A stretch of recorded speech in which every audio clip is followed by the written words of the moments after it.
La Antártica es un continente que se ha destinado para el estudio de la ciencia y la paz, en donde bajo un paraguas, digamos, de muchos países que están comprometidos en términos de hacer ciencia y también de proteger el medio ambiente, es un muy buen lugar como para poder estudiar el impacto del hombre en ese ecosistema tan alejado. Uno podría pensar que la Antártica, también como el Ártico, están ajenos a los problemas de contaminación, y los microplásticos han sido una oportunidad interesante como para poder entender que no están aislados estos continentes, que bueno, estos continentes obviamente influyen sobre el clima de nuestro planeta, sobre las corrientes marinas, pero a su vez también nuestras actividades humanas, principalmente asociadas a las concentraciones humanas en el Ecuador, y principalmente pueden o están afectando, digamos, el medio marino, ¿sí? Tanto en el Ártico como en la Antártica. En el Ártico hay muchas más investigaciones que se han realizado. Los últimos trabajos indican que el Ártico, en definitiva el casquete de hielo del Ártico, se está convirtiendo como una suerte de resumidero en donde están los microplásticos, y que en algún momento, cuando eso se derrite por el proceso natural, digamos, estacional, y también por efecto del calentamiento climático, esos microplásticos bajan y se sedimentan, ¿sí? Quedan ahí acumulándose y empiezan a ser de alguna manera absorbidos también, ingeridos por aves y organismos marinos. En la Antártica recién está comenzando este tema. Nosotros, en un congreso que se realizó en junio en Davos, en la ciudad en Suiza, se organizó el Polar 2018, y ahí se generó un grupo de acción de científicos tanto del Ártico como de la Antártica, que estamos preocupados y comprometidos en estudiar el efecto de la contaminación por plásticos, microplásticos, en los ecosistemas polares.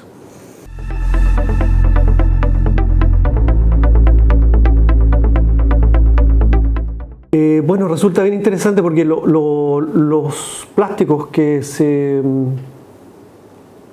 dividen, por decirlo, en dos, para poder entender rápidamente, se clasifican. Los primarios, que son los producidos por procesos industriales, por ejemplo, los pequeñas perlas o polímeros, digamos, que se producen industrialmente, por ejemplo, para exfoliantes. Cremas, ¿cierto?, que utilizan, o pastas de dientes que se utilizan, que vienen con estos abrasivos, que en definitiva muchos de ellos contienen microbeans, son microesferas, y que en definitiva se van por el lavado, ¿cierto?, por el agua, y se van y se entregan al océano. Y por otro lado son los microplásticos secundarios o microplásticos secundarios, que provienen de la degradación de grandes trozos de plástico. Por ejemplo, no sé, PVC, se empiezan a fragmentar, la temperatura, la radiación ultravioleta afectan y empiezan a degradarse, y todos esos microplásticos en definitiva tarde o temprano se van a convertir en nanoplásticos, ¿sí? Nanoplásticos que en muchos casos se ha empezado a estudiar, son muy difíciles de detectar en el medio natural, ¿sí?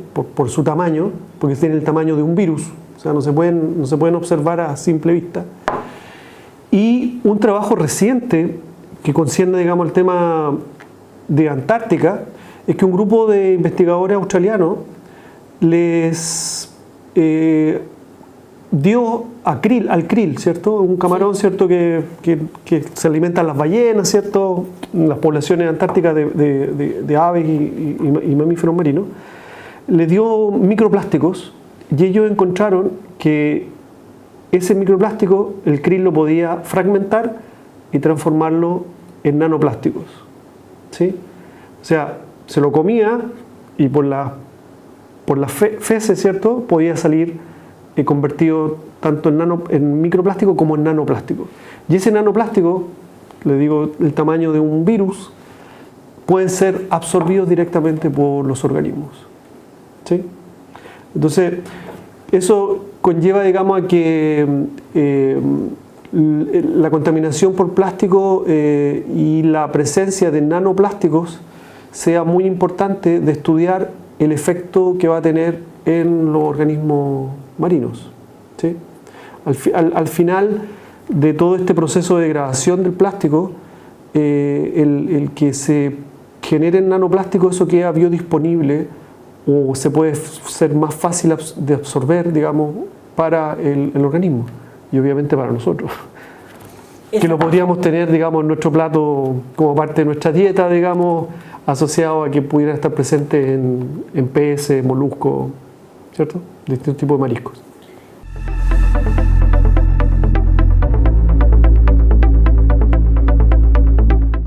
En algunos organismos a veces se han hecho estudios, no los afecta, pero en otros sí pueden generar efectos fisiológicos, digamos, adversos. Por acumulación. Por la acumulación, sí. Y nosotros lo que hemos hecho en Antártica es que hemos utilizado erizos, y no los erizos, sino que unas células que son parte de los erizos, son células inmunitarias, que se llaman celomocitos, y hemos hecho unos cultivos primarios de estas células y le hemos agregado nanoplásticos, específicamente poliestireno, nanoplástico de poliestireno, no sé, en mi país se llama Plumavit, es un poco este material que ocupan en los colegios los chicos, ¿cierto? Para hacer como maquetas, construir cosas. Nosotros lo ocupamos también para aislar casa o aislar, digamos, los refrigeradores. Y eso hemos estado evaluando el efecto que pueden tener la presencia de estos nanoplásticos de poliestireno que son absorbidos por estas células, y hemos visto, digamos, una modificación asociada a la muerte celular, ¿cierto? En definitiva, los afectan, y eso obviamente va a traer consecuencias en términos de un efecto quizás dominó asociado a esa especie y a otras especies.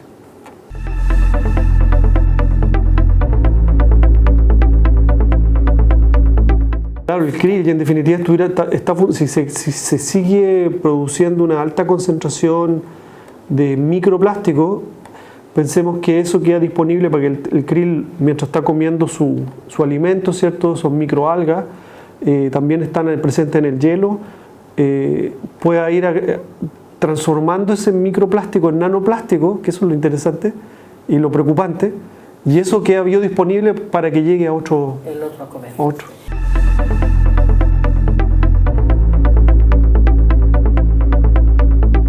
Principalmente la contaminación que se está dando por plástico está asociada al turismo, que ha aumentado en los últimos años, a la pesca, porque la pesca utiliza redes, utiliza cajas con polietileno, poliestireno, nylon, ¿cierto? Los mismos artículos de pesca, digamos, esos quedan, a veces uno los ve, digamos, quedan liberados en las playas. Y también recibe una cantidad de desechos de otras partes. Es como lo que se han determinado giros oceánicos, ¿cierto? En distintas partes del planeta. El giro del Pacífico es uno importante, en donde se ve que hay una acumulación, incluso se ha descrito que hay islas de plástico. Y en la Antártica estamos preocupados por el hecho de que también hay giros, hay un giro en el mar de Ross y un giro en el mar de Weddell, el cual uno puede ver o podría ver o apreciar que pudiera existir cierta acumulación. Esos son, digamos, los datos, digamos, de la causa en términos de la presencia y el impacto que pueden estar generando nuestra actividad humana. Yo decía, la Antártica es un continente para la ciencia y la paz. En la Antártica, como bueno, quizás no todos saben, pero en la Antártica se realizan actividades pesqueras, ¿cierto? Pesca principalmente de krill, de peces antárticos. Y la actividad científica está asociada a bases, que muchas veces esas bases científicas están ubicadas en la costa. Muchas de ellas tienen plantas de tratamiento, pero para los microplásticos no hay plantas de tratamiento que funcionen, ¿sí? Por lo tanto, ahí hay un desafío importante a nivel tecnológico para poder solucionar este problema.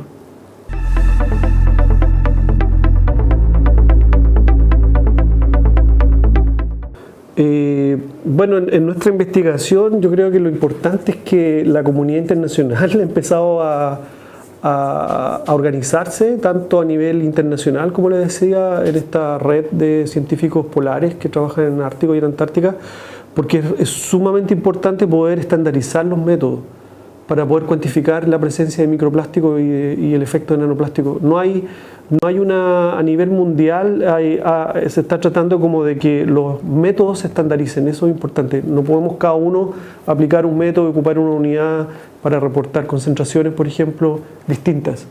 Las metodologías también, la idea es que sean los mismos protocolos estandarizados de muestreo. Y por otro lado, yo creo que el que nosotros trabajemos en Antártica en términos de determinar la presencia de estos microplásticos es importante, como lo fue la Antártica para la capa de ozono.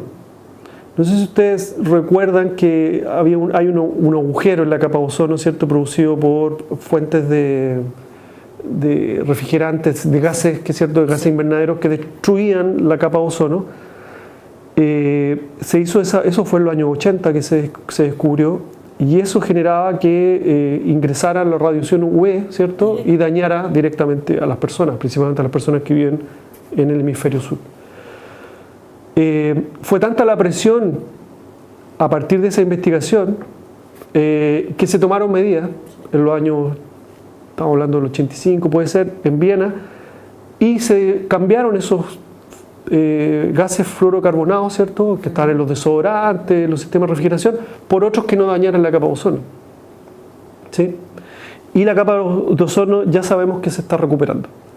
Eso es por una política mundial, ¿cierto?, de acuerdo entre los países para poder proteger a la humanidad, en definitiva, y a los ecosistemas. Y yo creo que el estudio de los microplásticos y el efecto de los nanoplásticos en la Antártica también puede ser interesante para que los países tomen conciencia, ¿cierto?, de que la Antártica puede, así como se hizo con el ozono, con la protección de la capa de ozono, también lo podamos hacer con mejorar y manejar los residuos plásticos domiciliarios, industriales, ¿cierto?, y generar buenas prácticas asociadas al tema del reciclaje. Yo creo que ese es un ejemplo interesante de lo, quizás por qué es importante estudiar este tema en Antártica, porque así como lo fue el ozono, también podría ser los microplásticos en la Antártica.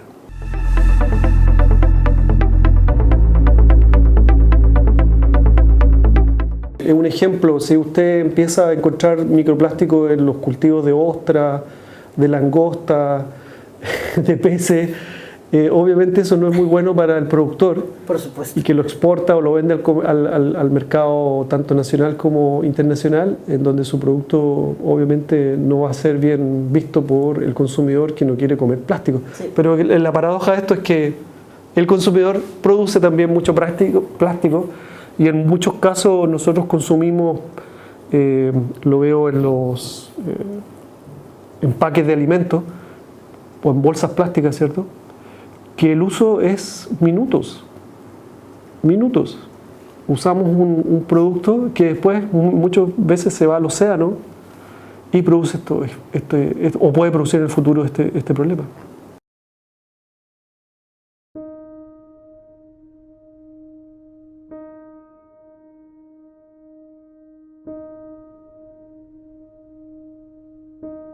Hola,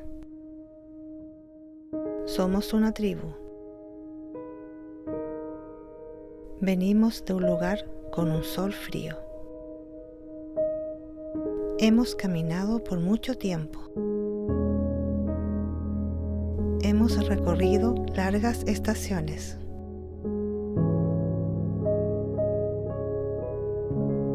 No tenemos un hogar. Buscamos un hogar. Nos han hablado de un espacio donde el conocimiento y la belleza bailarán con todos, con todas.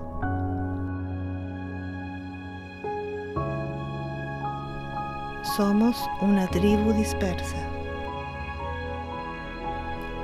Somos la multitud que sueña con vivir aquí.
el Centro Antártico Internacional.